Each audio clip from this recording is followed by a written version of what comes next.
Good morning, everyone. On Sunday mornings, I have been talking on the text Opening the Hand of Thought, written by my teacher. And last few weeks, I have been talking on one paragraph. That is paragraph 3 of page 93. If we have the text. In this section, Uchamura is talking about self settling in the self. So he's talking about the self, and he said to be settled within the self is the very basic fundamental attitude of Buddhist teaching and practice. That means Buddhism doesn't raise the question about God or capital G God. We don't have the others, relying on others, the absolute beings which may help us. So we rely on them and worship and ask help from them. There's no such things in Buddhism, but Buddhism teaches about the self. And what Uchamura exactly said is this self is settled within the true and unshakable self. And now we need to think, what is this self, shaky self and unshakable self? And I said this teaching of Uchamura came from Dogen's teaching about the self. He said in Genjo Koan, to study the Buddha way is to study the self. And even in Zen teachings in China, focus on this, what is this self? And next, Uchamura said in this paragraph is not only Zen Buddhism, Chinese or Japanese Zen Buddhism, including Dogen, but even early Buddhist teaching of Shakyamuni Buddha is about self-settling the self. Self is only foundation or island of the self. And he Uchamura quote three sayings of Shakyamuni. One is from Stanipada, and the second is from Dhammapada, and the third is from the Parinibbana Sutra. And last 3 weeks, I talked about those quotes. And last week, I promised that I'm going to talk about my understanding of, this self. If this is really fundamental attitude of Buddhist teaching from Shakyamuni to Dogen and also to Uchamura, then what is the relation with this self and another very important, almost fundamental teaching of Shakyamuni, that is no self, or anatman. What is this self, and what is the relation or connection with the teaching of anatman? The self has many meanings, and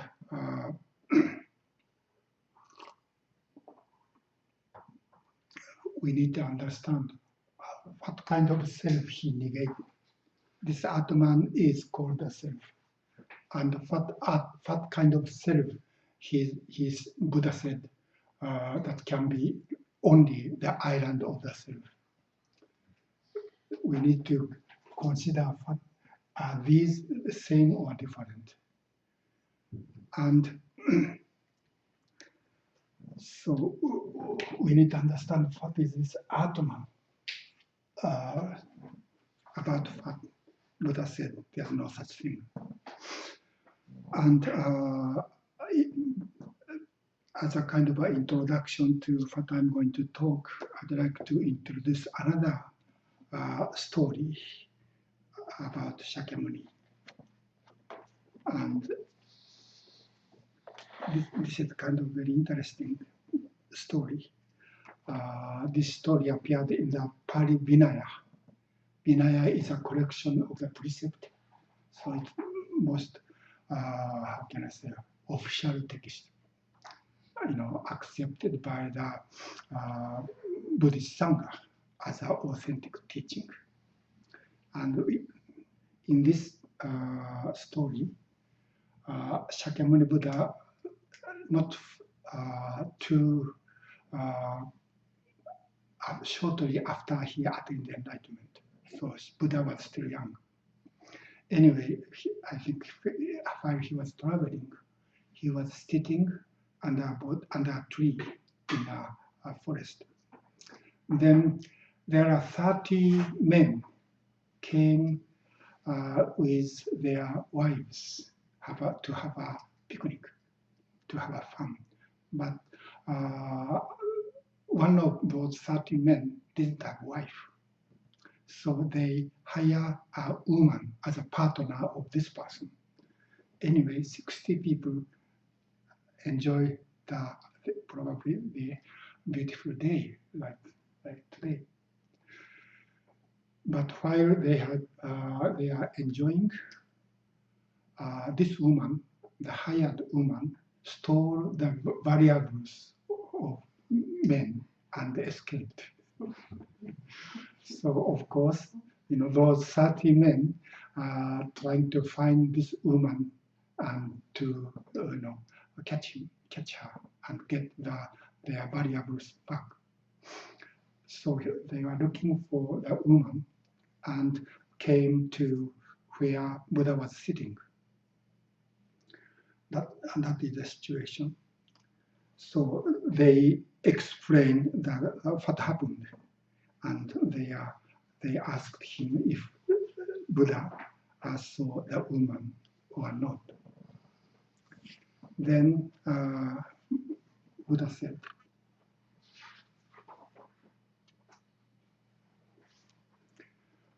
what do you think to those 30 people? What do you think, young men?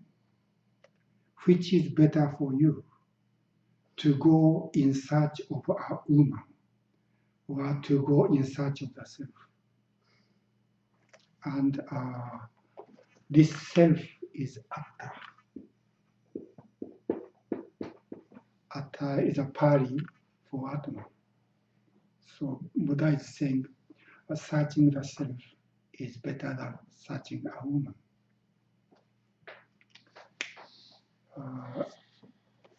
So here again, Buddha didn't negate the self or Atma.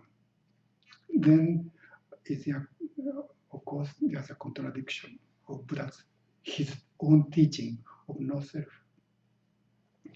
But this story appeared in the Vinaya. That is very, official and have authority. So Buddhist Sangha approved this was Buddha's teaching, even though this story might be a made-up story. Anyway, then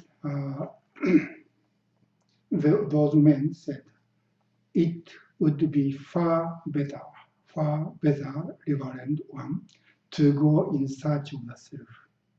So those young men answered, to search the self is much better than to search the woman. Then Buddha started to teach. And he said, when young men sit down, I will instruct you in the teachings. And so they started to hear. And the Venerable Master taught them by means of a graduated discourse. He spoke to them about alms, ethical rules, heaven, the affliction, harm, the pollution of the desires, and the benefit in abandoning them. So he talked about the suffering within samsara because of attachment to those things. But when we are free from the desire to them, then we can be free from suffering.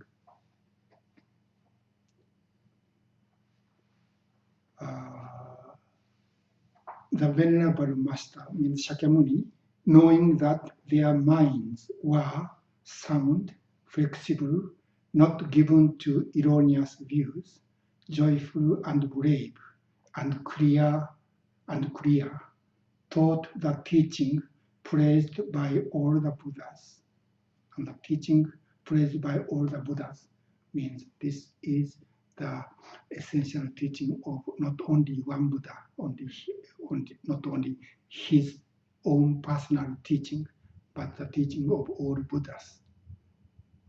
And that is the Four Noble Truths. The Four Noble Truths of suffering, its cause, its extinction, and the path to its extinction of suffering. Just as a clean cloth free from dirty marks can be perfectly dyed, the 30 friends sitting there obtained the pure and unstained eye. Pure and unstained means undefiled eye, pure Dharma eye, that perceived the truth. Whatever is subject to the accumulation and arising of causes and conditions is also subject to their extinction.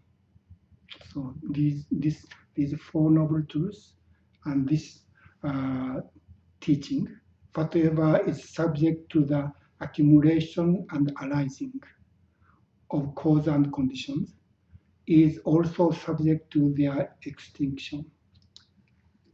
Things appeared as a result of cause and conditions, stay for a while, unchanging, and sooner or later disappear.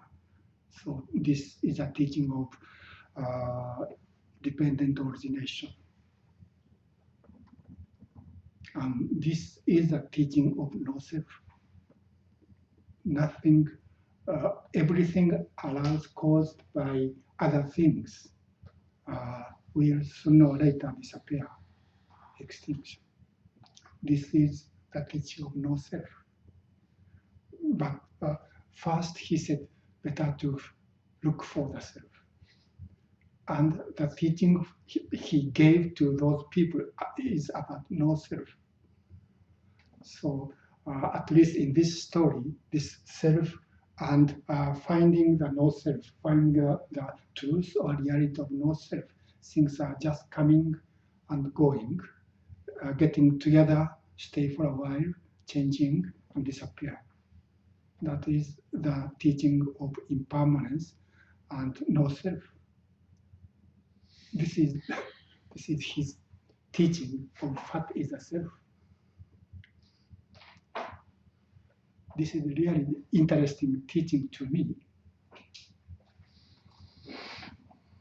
Are these two self, this self and this self, same or different?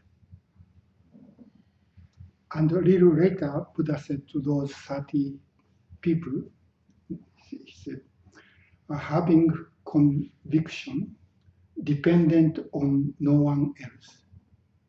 Dependent on no one else was what Buddha said in the Suttanipata, as a person or people who is worthy to receive the donation or offerings is the people who don't rely on others. This don't rely on others. That means they are their own island or foundation. So here is another contradiction. If there is no self, why the self can be the foundation of the self? So here, this is really complicated matter. So we have to carefully think what Buddha is teaching about the self. He taught both self. He said we have to seek the self, and self is only the island or foundation of or even the master of the self. But within his teaching, he said there's no such thing called the self.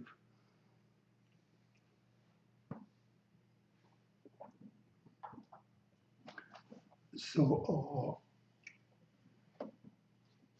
from here, this is my understanding about what is this self that should be negated.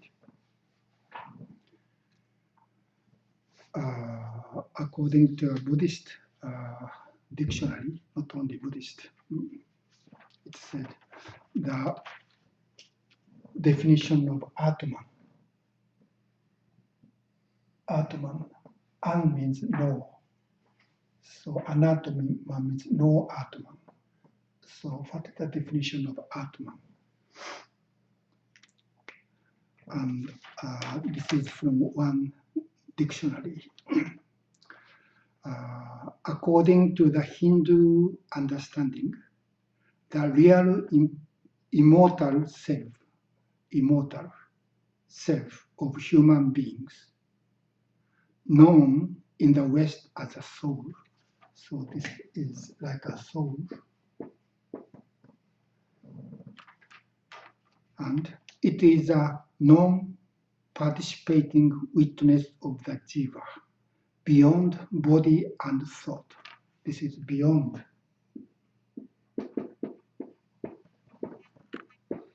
body and thought. This means body and mind. Please. Non-participating witness of Jiva. jiva. I don't know what jiva means. That's someone. Life? Jiva is life, basically life. So this is the essence of life, which is beyond body and thought, meaning beyond body and mind. And as absolute consciousness, so this is absolute, not relative. Identical with Brahman. Brahman is universal spirit.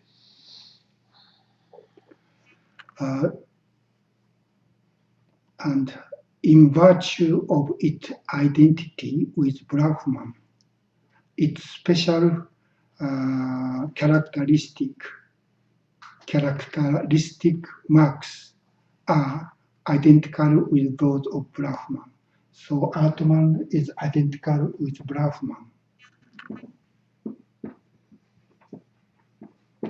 That is universal or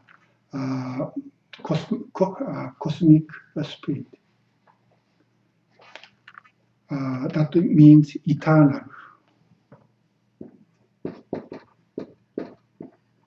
Eternal and absolute. Eternal, absolute being, absolute consciousness, and absolute bliss. In Buddhism, the existence of an Atman is denied. Neither within or outside of physical and mental manifestation is there anything that could be designated as an independent, imperishable essence.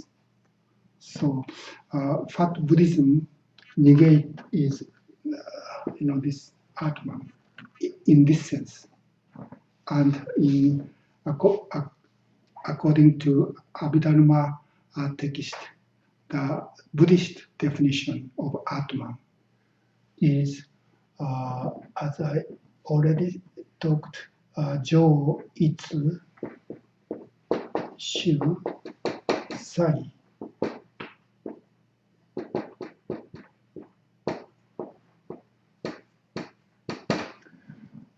This is the definition of Fat Atman or Ga in Chinese or Japanese. Means that means Jo is permanent and it is one, and Shu is owner, and Sai is operator. That means, these 5 skandhas are body and mind. But beside this body and mind, there's something which is permanent, which doesn't change, and which is only one. There should not be 2 selves within one person, only one. And that is the owner of this body and mind. And that is the operator of this body and mind. So there's something which is the owner of this body and mind and operate this body and mind, and that doesn't change, and only one. That is the definition of Atman in Buddhism. And what Buddhism negate is there's no such things. That means only 5 skandhas. That means only body and mind are there, without any owner or operator. That means body and mind, 5 skandhas are operating by themselves, by itself. No owner. This is like,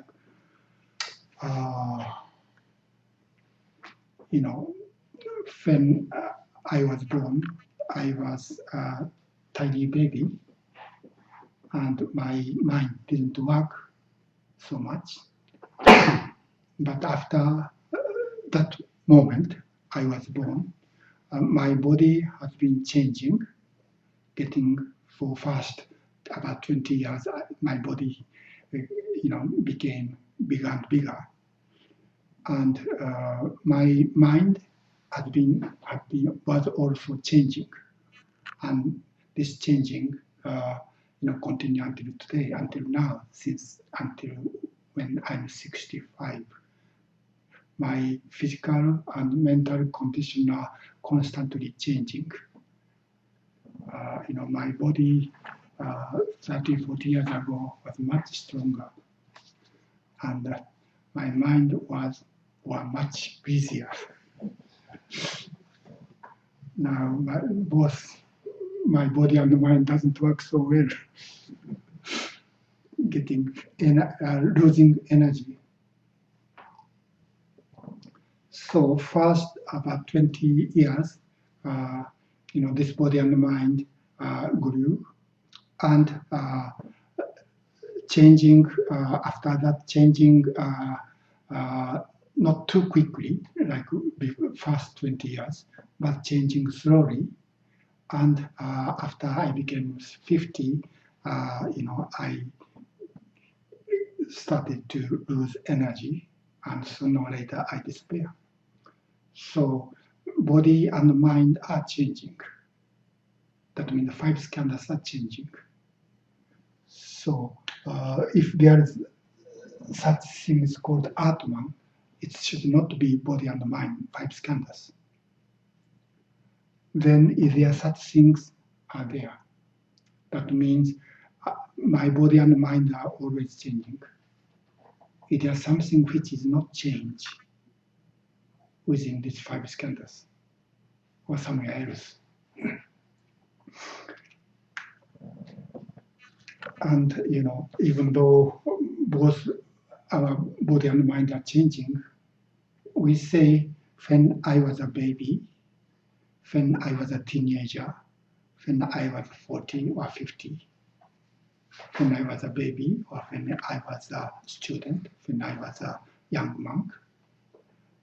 The condition of these 5 skandhas are changing, but this I seems doesn't change.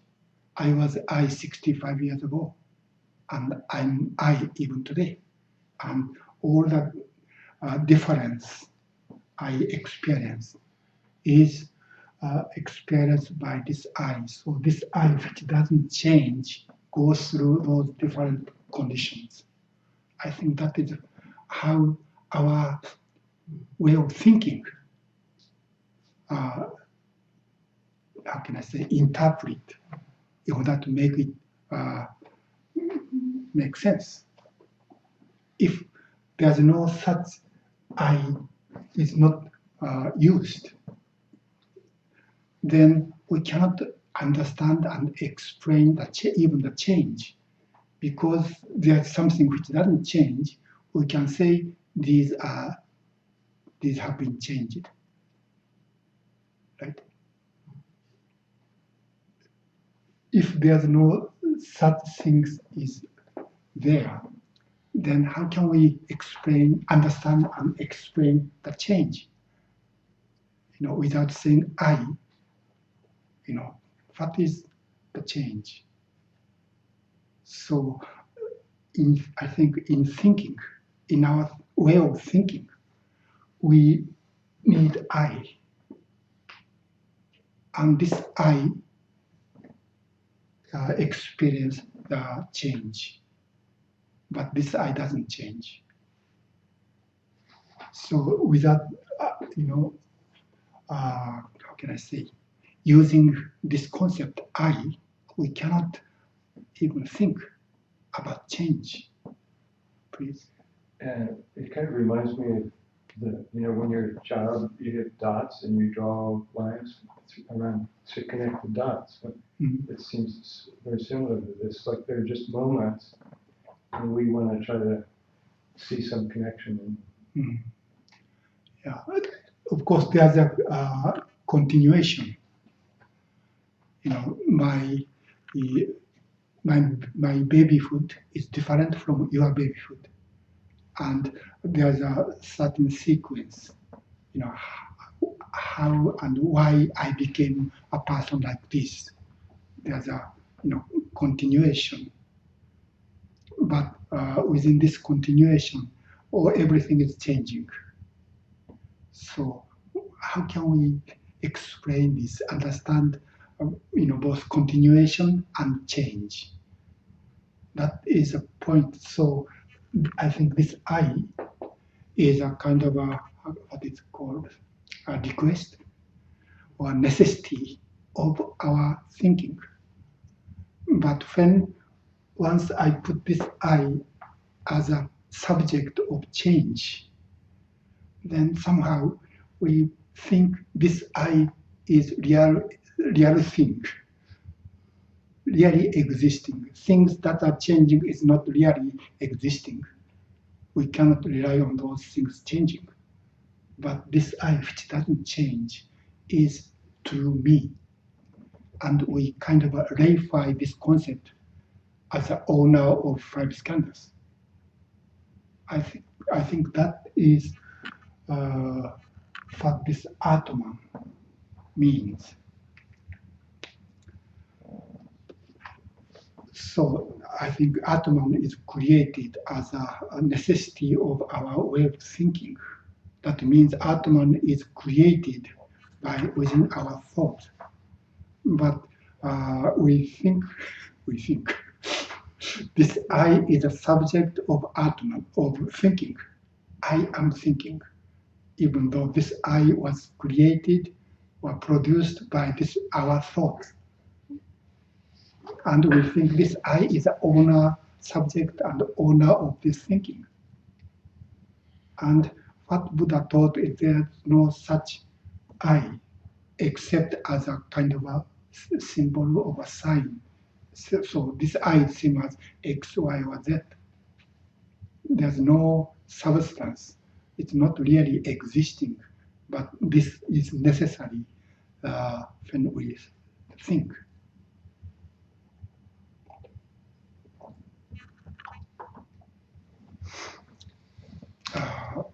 So to me, this self that Buddha recommended people to look for, to search, is not this kind of I or self, but it is simply the five skandhas. And the structure of five skandhas is without such Atman. So a few years ago, I talked about on the same text, and I talked about this is the writing by Rene Descartes. This, how do you pronounce his name? Descartes. Descartes is correct. Descartes in Japanese. Anyway, his most famous saying is, "I think, hence I am. I think, hence I think, therefore I am," means I exist. So here, Descartes is saying, I is existing because I'm thinking. What he said is he could doubt anything else, but he could not doubt the fact that he was thinking. And because he was thinking, he was there. The subject of thinking, I think that is what it is said. And after that, he said about this I that is existing because of thinking. So this I is a kind of a thinker. And about this I, he said, I then concluded that I was a substance whose whole essence or nature consists only in thinking, and which, that it may exist, has need of no place, nor is dependent on any material thing. So that I, that is to say, the mind by which I am what I am, is wholly distinct from the body, and is even more easily known than the latter, and is such that although the latter were not, it would still continue to be all that it is. So this I, according to Descartes, can exist without body. So this I can exist without other things. It's really independent from all other beings. And what Buddha negated is there's no such I.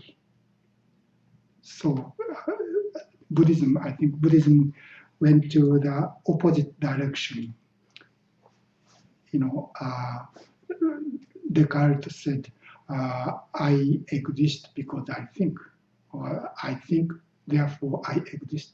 Please, you have something to say? I'm not sure that there's a real difference between what Descartes is saying. I think what Descartes says is not that I think, therefore I have a body, which is the usual interpretation of it. I think, therefore I exist. I exist as a body. I think all Descartes can say is I think, therefore I think. It does not bridge the gap between mind and body. Is that a common understanding? And I think that's the common understanding, that the purpose of Descartes' statement was to make the bridge between mind and body.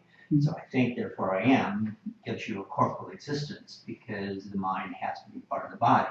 You can cut off a hand, you still exist. You cut an arm, you still exist. You dissolve the body, you still exist. I'm not at all sure that that is not reconcilable. If you just take it to be, I think, therefore I think, and it doesn't bridge body and mind, And I don't think that's too inconsistent with the negation of self, because it seems to me that what you're ultimately saying is the lesser is always included in the whole. The whole would be the enduring net. Our existence within the whole doesn't negate the whole, but the whole can negate the lesser. And we can change and go out of existence. The whole still remains the same. And so that essence that attaches us to the whole is what the true I is, which is the negation of self, because that negation continues to exist. And that's where Descartes, I think, screwed up. Descartes screwed up. Think. But what he said is, I can exist without body. But what I think he does exist without body. He's trying to make the body part of his existence because he thinks you can't do that. You just say, I think that is what he wrote in this writing. You know, I could be wrong. Yeah. Yeah, I think, I could be wrong too. But I think the common understanding of what Descartes wrote is dualism, that there's a split between the mind and body. And so mind or self can exist without body. yes, yeah. That is, I think, what the Atman means. Yeah, I do too. And Buddha negate that kind of I or self or Atman. But my impression, and you can correct me if I'm wrong, Allison, my impression was that the whole purpose of the exercise was to try to reconcile and make mind and body existence in a temporal sense. And that's not your reading of it. No, I don't Okay. think so. But anyway, we should probably go on. Yeah, this is about the entire history of Western philosophy. So we cannot discuss in 1 hour. But, you know, if my understanding of what Descartes is saying is this I think what the I he's discussing is the I that is the subject of the action of thinking. But I think according to Buddhism, you know, this I is a product of thinking. Thought need I. And yet we kind of turn it around and think, I am thinking, so this is my thought. So I is more, how can I say, important and reliable and have more authority than thinking, even though I is a product of thought. So here is kind of upside down, I think. This is a kind of a reification, reifying the concept I as the owner of this body and mind. And when Buddha said there's no such things an Atman, he negates that kind of I as a kind of a metaphysical entity which own this body and mind and which operate this body and mind and which can exist without body and mind. So when body and mind disappear or dispersed, then this Atman goes somewhere else and take another body and mind. That is what reincarnation or rebirth means. And that is another problem in Buddhist teaching. If there's no such Atman existing, how can this go somewhere else and get a new body and mind? That is another problem, and there's no answer to that question. At least I have. There are many explanations, but I don't think any of them are completely successful. We can still question why such a thing possible. If there's no such things beyond 5 skandhas, what can be reborn? when 5 skandhas dispersed is really a question, and I have no answer. Well, anyway, so what Buddha is talking about when he said we should look for the self, that means that I think that means not this kind of self as an owner of 5 skandhas, but how these 5 skandhas are, how these 5 skandhas are existing and operating. That is like 5 skandhas is like a car. In the Parinibbana Sutra, Buddha said when he was 80 and very sick, he said his body, his life was like a, old cart. If without, help of strap, it would take apart. That is our life. So there's nothing that doesn't change. And yet we think there is something within our 5 skandhas. There's something which doesn't change. And that is the owner of these 5 skandhas. But Buddha negates that something which own and operate 5 skandhas. But there is only 5 skandhas, only collection of 5 skandhas. It's like a car which has, part which consists of many different parts. But when we try to find what is the car itself, besides the collection of different parts, there's no such thing called a car. And our 5 skandhas are the same. Shohaku is simply a collection of all different kind of parts or elements, body and mind. That's all there is. But we cannot say, that's why I always said, our selves is like a bubble. Bubble is I think, the simplest example. That is, there's no such thing called a bubble as entity. Bubble is simply a name of the relation between air and water. When the air is packed in the water, we call it a bubble. But is there anything that any independent entity called a bubble or not? There's no such a thing. Only the condition, some air is packed within the water. That's all there is. And in the case of a bubble, it's very clear and simple, and we can understand and agree. But when we think about these 5 skandhas, it's not so easy.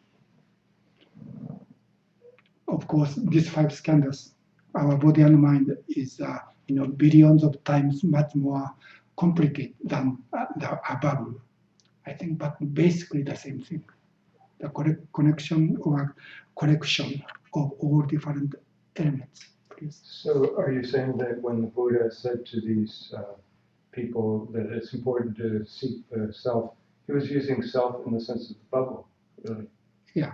To that is understand the bubble. Understand that is empty. Emptiness of these 5 skandhas. That is what he meant, I think. Everything caused by the cause and conditions will sooner or later disappear. That means there's nothing permanent. So for him, this self we need to seek after, find, and is the reality of no self. That means there's nothing to cling to or attach ourselves to. So true self is no self. That is my understanding. So these 2 teachings does not contradict each other. They can get together. That is my basic understanding about this problem. Does it make sense? Please. The difficulty I have with that Mm. is that that leaves you without any reason to have a value. Reason to have There a would be value. no reason for any kind of moral decision. If Why? it is truly empty, it would make no difference in the long run whether you made what we perceive to be a moral choice of not killing over killing. Moral choice. It would make Well, any difference. even though there's no such thing called a car itself. Car is simply a collection of all different parts. Right. But it's important to take care of the car, Why? to drive. Why don't I just use my car to run every pedestrian down that's in my way? Why do I need to stop? That kind of attitude came from no self or other self. It would be the unimportance of anything. Nothing would have importance if there was not something that produces a value after you study the self. So you think this self, Atman, is the source of value? I'm saying I don't know. If you totally negate self, then there is no reason to conduct yourself in what we perceive to be a moral fashion. I think moral value is from, according to Buddha, how to be healthy. How to be healthy. How to be As a life, we need to be healthy, lively. But that's only an illusion that comes about because we think this body has importance. There's no reason to even have health.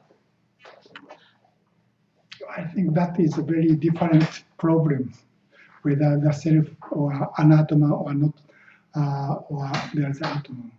I don't think with that atman we can have a system of value. I agree. Mhm.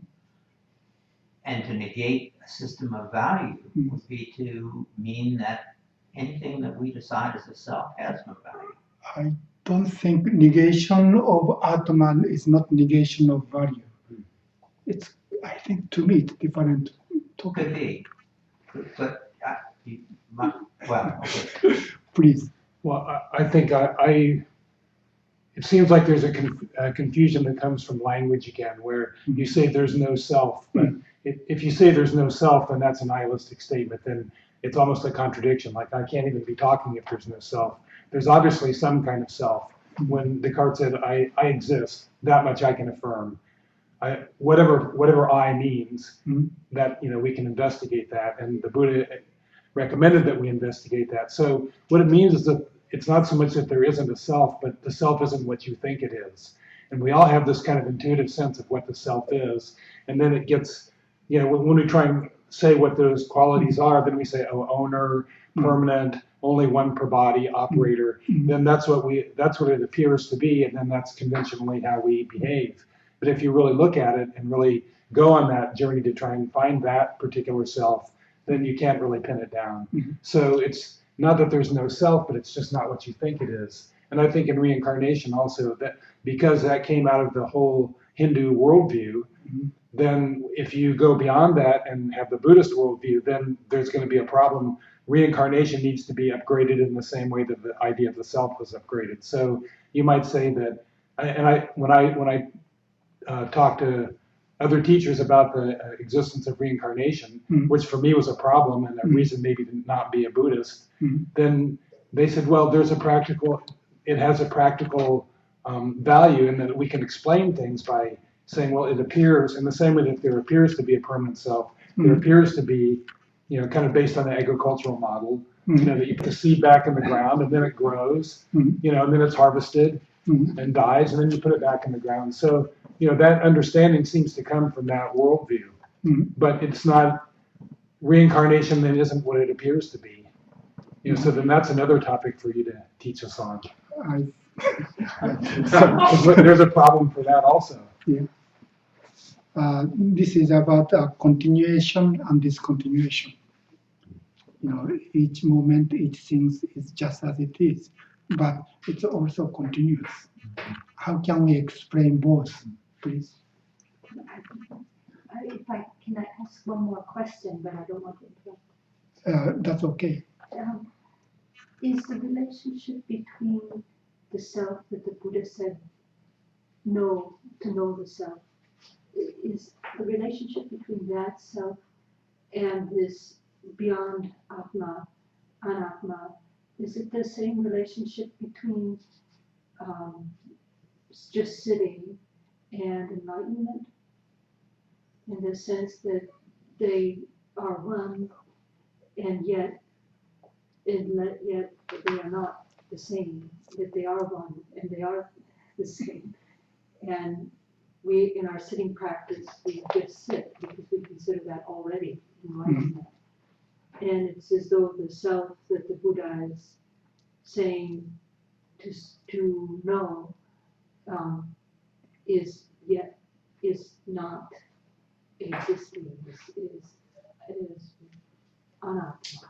I think the basic problem for, I'm not sure for Buddha himself, but basic problem as a Buddhist teaching about the Atman is if there's such a thing, then we think this is most important, more important than our body and mind. And we easily attach to it.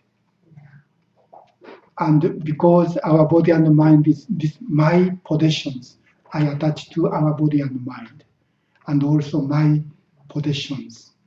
This, grasping and attachment is the problem. So when we see there's no such things, that means we need to open our hand. We cannot grasp these five skandhas as me.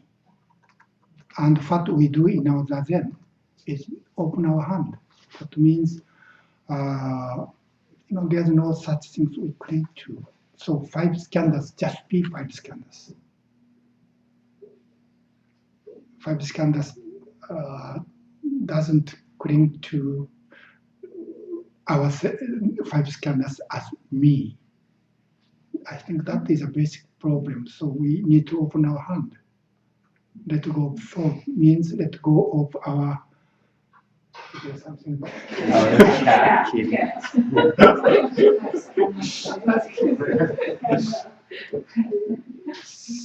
So important point is being free from attachment. The point is attachment for Buddha. And what we do in our zazen is by letting go of thought, letting go of this reified concept of I. Is this answer to your question? Yeah. Okay. We have a question from the internet. So Mike asks if everything changes, as far as with the self and all that, we're talking about impermanence, does the Dharma or Buddhist precepts change? What does it mean? So if we're talking about all these things are impermanent, is the Dharma and is the Buddhist precepts, are they impermanent? And how do they change? I think Dharma is a truth or reality, and the teaching about the truth or reality. And the truth means everything is changing. It is permanent or impermanent? That's a good question. So I don't know. But about the precept, precept according to Dogen Zen tradition, precept is not a collection of items of should and should not, but the precept is an expression of the reality in which everything is changing and connecting each other. So we cannot exist by ourselves. That means we can existing and living with the support of all beings. Therefore, we need to support other beings. That is the only way we can live in a healthy way. So all those precepts are how can we live together with other beings in a healthy way, in peace and harmony. But the so those precepts are the reality itself, the or expression of the reality itself. But concretely speaking, what kind of action is really against that precept is really up to the situation and the culture and the time. The precept, when Japanese people within Japanese culture thought and American people in American culture might be different concretely speaking. So in that sense, there's something continue and something we need to, how can I say, interpret in a different way depending upon the situation and where we are. This answer to the question. I think so. Please. Some of the things you just were saying about connection, how everything's changing, but also connected, I think could be relevant to what John asked about if there is no self, no continuing self, then we could do anything, we could commit murder and so on. There's no basis for a moral choice. But these things, the fact that even though everything is changing, everything is connected, that means there is basis for moral choice. Yeah, I think so. Yeah. So this interconnectedness is the basis of human morality. Yeah, I think it is hard to imagine that, let's say, I'm making a decision.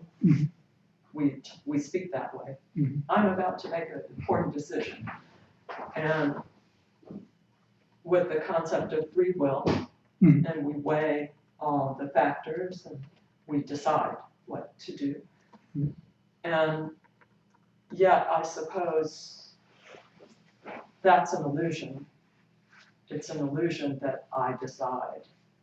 Because in fact, my decision is conditioned by a lot of factors from outside of myself. Does that make sense? Is that I think so. agreed? Yeah.